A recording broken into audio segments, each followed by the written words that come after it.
Lagi main jangan iseng. Aku bingung deh. Di rumah, ibuku menempelkan kertas di kulkas, tapi tidak memakai lem. Ibuku menjawab memakai magnet.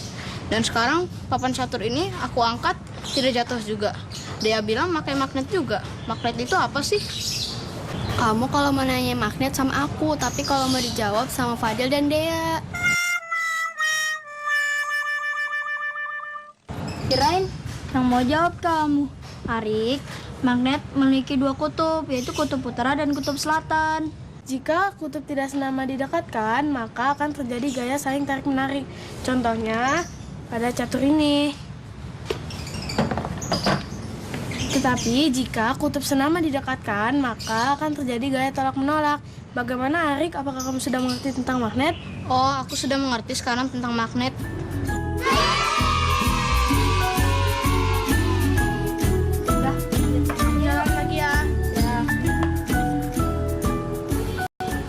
Halo Sobat X Science, senang sekali Kak Herman dapat berjumpa kembali dalam program kesayangan kita, X Science, Eksplorasi Sains. Sobat X Science, jika sebuah magnet kita potong terus-menerus, maka kita akan mendapatkan magnet-magnet kecil. Magnet-magnet kecil ini disebut sebagai magnet elementer, alias magnet domain, yang memiliki sifat dapat menarik beberapa benda. Tapi ada juga loh benda-benda yang tidak dapat ditarik oleh magnet. Nah, sekarang mari kita perhatikan perbedaan berikut ini. Magnet bisa menarik paku dan klip kertas. Namun, magnet tidak dapat menarik sendok plastik dan ranting. Paku dan klip kertas termasuk benda magnetis, sedangkan sendok plastik termasuk benda non-magnetis. Jadi, apa kesimpulannya? Kesimpulannya adalah, benda magnetis adalah benda-benda yang dapat ditarik oleh magnet, sedangkan benda non-magnetis adalah benda-benda yang tidak dapat ditarik oleh magnet. Jadi begitu sobat. Sobat X Science, sekarang kita simak apa saja sih sifat-sifat magnet itu. Yang pertama, magnet menarik benda magnetis. Benda yang dapat ditarik oleh magnet disebut benda magnetis. Contohnya seperti paku, peniti, penjepit kertas. Sebaliknya, benda yang tidak dapat ditarik oleh magnet disebut benda non-magnetis, seperti kayu, kertas, dan batu.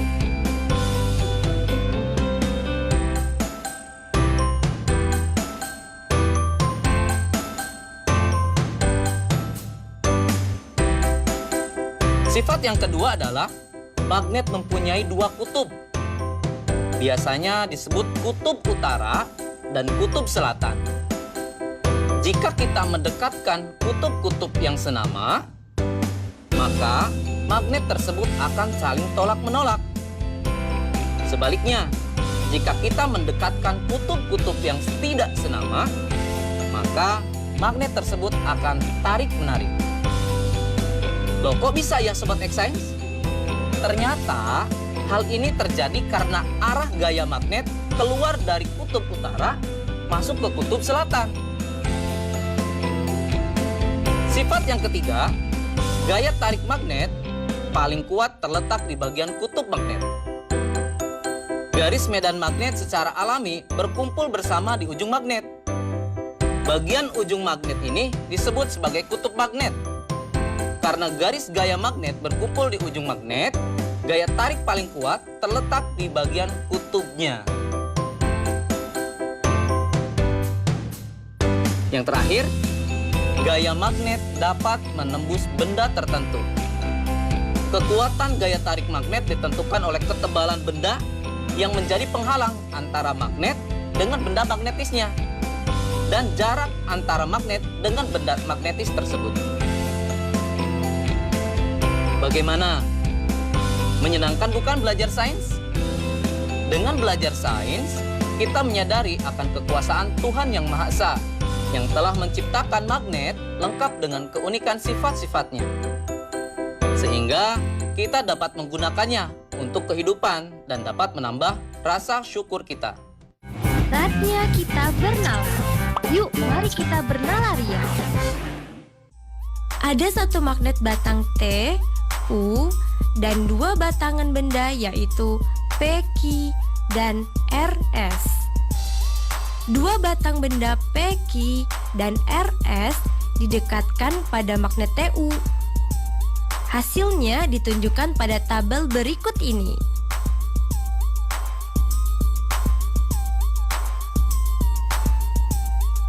Apa yang dapat kamu simpulkan mengenai dua batang benda P, Q, dan RS tersebut? Coba jelaskan.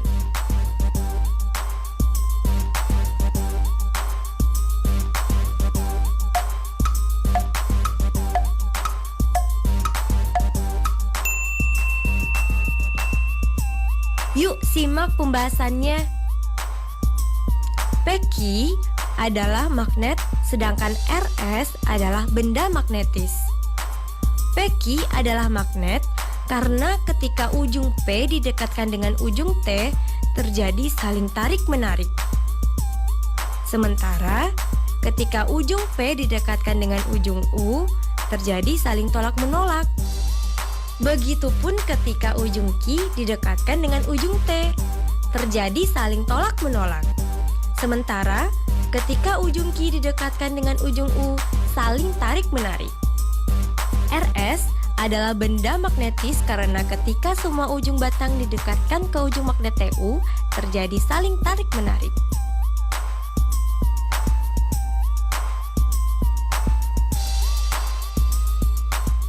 Nah adik-adik, sekarang waktunya menjawab pertanyaan. Siap-siap mencatat ya. Pertanyaannya adalah, benda-benda apa saja di rumahmu yang bisa ditarik magnet?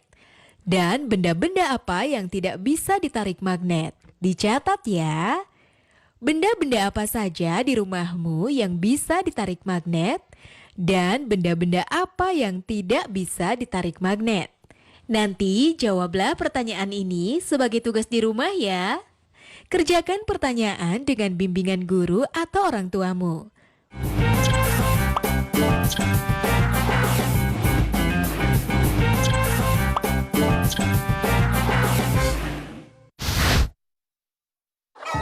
Tak terasa tahun demi tahun telah berlalu. Beban yang berat kini sudah berkurang dan sangat aku syukuri. Bu, Randy besok harus beli buku dan alat tulis yang baru. Iya, tapi sekarang pakai tas yang ini dulu. Bu, sekarang Randy udah bisa beli buku dan tas, Bu. Dengan ini. Tidak ada hal yang paling membanggakan selain melihat anak memiliki semangat tinggi untuk terus bersekolah. Buku adalah sumber pengetahuan.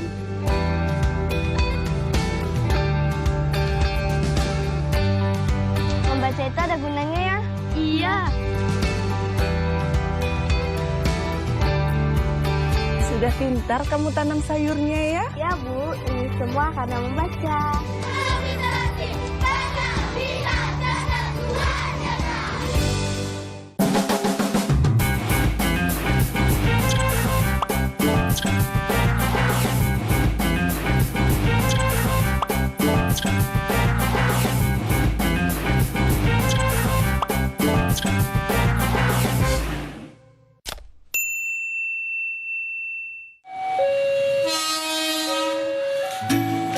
Halo Sobat X-Science, siapa di sini yang tidak tahu kereta api? Pasti udah pada tahu kan? Kereta api masih memanfaatkan roda dengan rel sebagai lintasannya. Sehingga ketika kereta api melintas pasti akan menimbulkan kebisingan. Tapi apa jadinya ya jika laju pergerakan kereta api ini dipadukan dengan aplikasi dari sifat-sifat magnet? Apakah mungkin manfaat dan sifat-sifat magnet dan kereta api dapat disatukan? Bakal menjadi apa ya? Penasaran kan? Yuk mari kita simak penjelasan narasumber berikut. Halo Sobat X-Science, kembali lagi dalam program kesayangan kita, X-Science, Eksplorasi Sains. Sobat X-Science, kalian tahu nggak sih apa itu kereta maglev? Dalam bahasa Indonesia, kereta maglev disebut dengan kereta levitasi magnetik, atau sering juga disebut dengan kereta magnet. Seperti namanya, Prinsip dari kereta magnet ini memanfaatkan gaya magnet untuk mengangkat kereta sampai mengambang alias melayang dan tidak menyentuh rel, sehingga gaya gesek dapat dikurangi. Selain itu, kereta ini juga memanfaatkan magnet sebagai kekuatan pendorongnya. Dengan kecilnya gaya gesek dan besarnya gaya dorong, kereta ini mampu melaju dengan kecepatan sampai 600 km per jam. Jauh lebih cepat dari kereta biasanya. Luar biasa ya kekuatan magnet jika dimanfaatkan pada kereta. Nah, sekarang bagaimana jika diterapkan pada bidang yang lain ya? Saatnya kita seru-seruan bereksperimen dengan menggunakan magnet, yaitu pensil melayang. Loh, kok bisa pensil melayang? Pasti penasaran bukan? Yuk kita mulai. Terima kasih Kak Herman. Alat dan bahan yang dibutuhkan pada eksperimen ini adalah sebagai berikut. Pensil, magnet berbentuk ring, karet alat. Langkah-langkahnya adalah sebagai berikut. Tempatkan 4 magnet berbentuk ring pada kasur karet. Upayakan kutub yang menghadap ke permukaan senama dengan kutub magnet yang dipasang nantinya pada pensil. Masukkan 2 ring magnet pada pensil.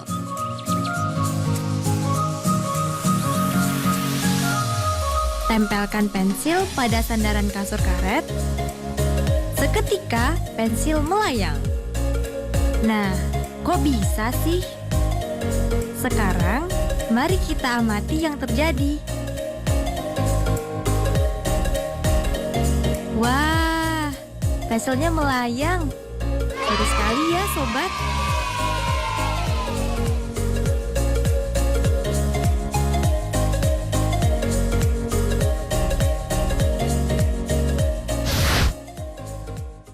Adik-adik, tadi sudah melihat kan percobaan pensil melayang?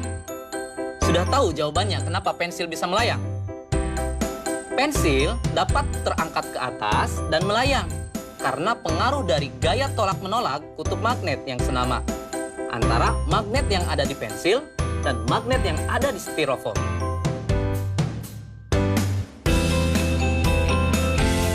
Nah, sekarang selamat mencoba di rumah ya. Sampai jumpa di eksplorasi sains berikutnya.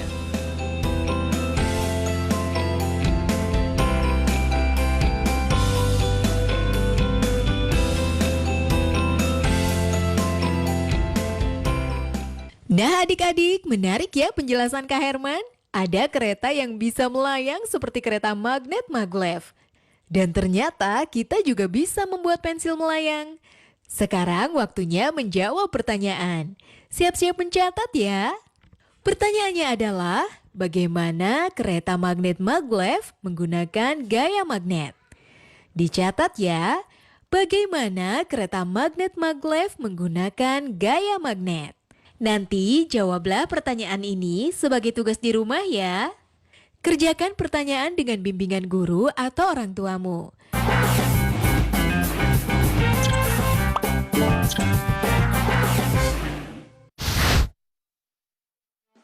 Cuci tangan itu penting untuk mencegah datangnya penyakit.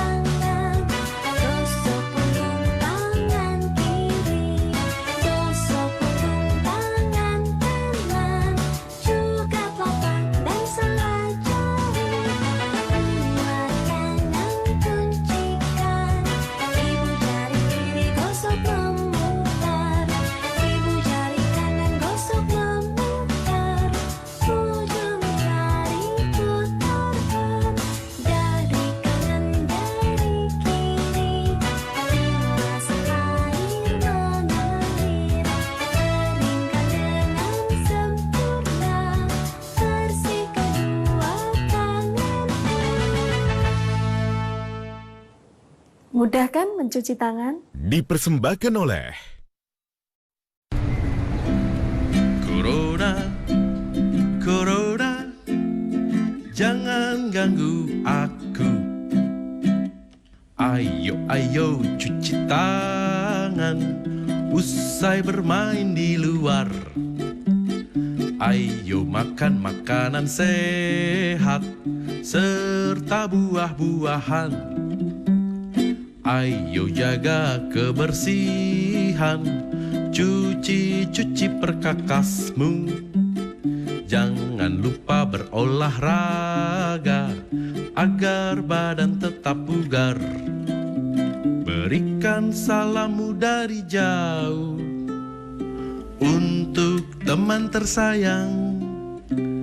Berikan doa terbaik untukmu, teman-teman di rumah.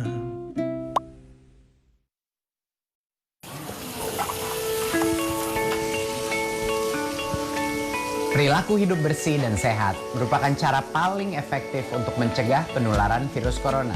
1. Mari mencuci tangan menggunakan sabun selama 60 detik dengan air mengalir. 2. Tingkatkan daya tahan tubuh dengan istirahat cukup dan rajin berolahraga. 3.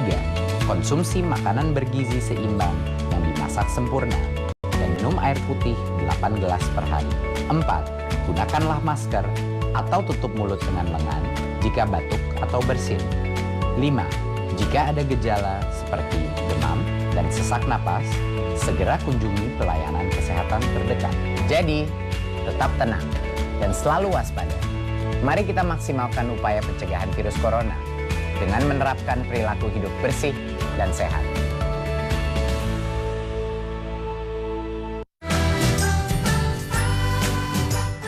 Kementerian Pendidikan dan Kebudayaan terus mendukung pembelajaran jarak jauh dan memajukan budaya Indonesia di masa pandemi corona. Saksikan program Belajar dari Rumah setiap Senin sampai Minggu untuk semua jenjang pendidikan, guru, dan orang tua hanya di TVRI. Marilah kita bersama-sama belajar dari rumah.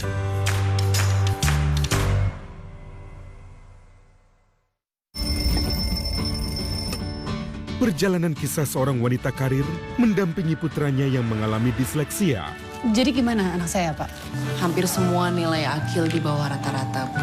Atau gangguan dalam belajar karena kesulitan membaca. A, N, J. Diwarnai konflik batin, penuh suka, duka, dan trauma yang akhirnya menyatukan mereka. Kil, kan tadi bilang mau belajar kan, Kil? Kok malah gambar, Kil? Drama keluarga, Wonderful Life. Selasa 14 April 2020, pukul 21.30 waktu Indonesia Barat. TVRI, media pemersatu bangsa. Tidak ada yang salah dengan anak itu. Sebuah drama adaptasi novel ternama karya sutradara Garin Nugroho. Yang memaksa saya untuk Berkisah tentang wanita pribumi dalam pusaran konflik zaman Hindia Belanda. Nyai, Rabu 15 April 2020, pukul 21.30 waktu Indonesia Barat. TVRI, media pemersatu bangsa.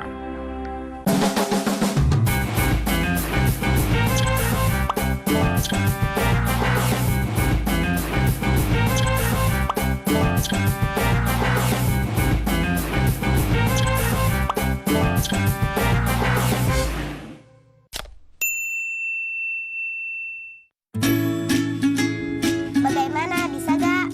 Bisa dong, caranya kita gabungkan kabel ini ke bohlam. Lalu kita hubungkan ujung kabel yang lain ke bawah baterai.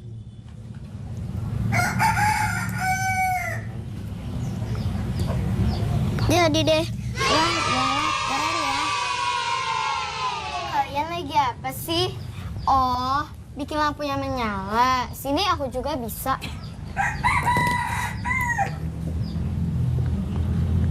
Lihat ya. Simsalabim, menyala. Lah, kok tidak menyala? Pantas kau lupa.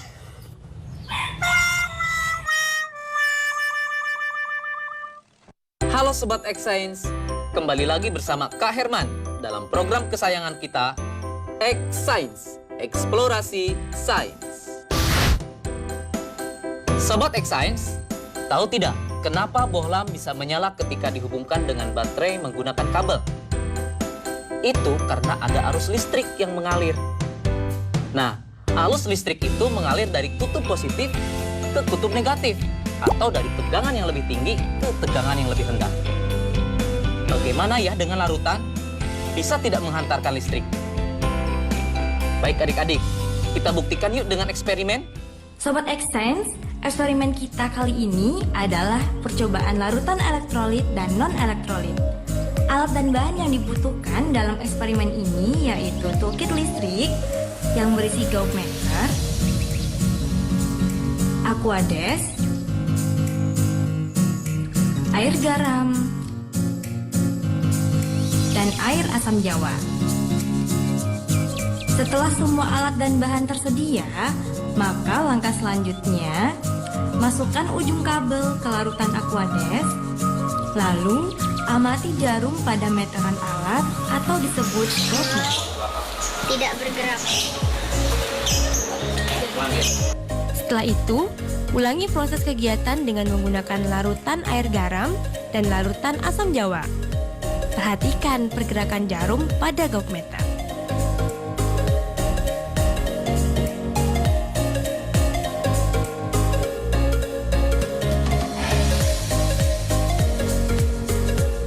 Isilah tabel berikut ini dengan memberi tanda checklist pada kolom yang sesuai.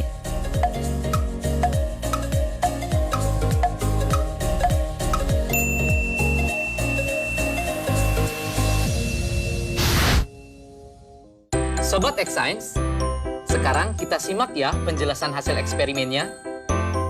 Ternyata ada dua macam larutan berdasarkan kemampuannya dalam menghantarkan arus listrik. Larutan yang tidak menghantarkan arus listrik disebut larutan non-elektrolit.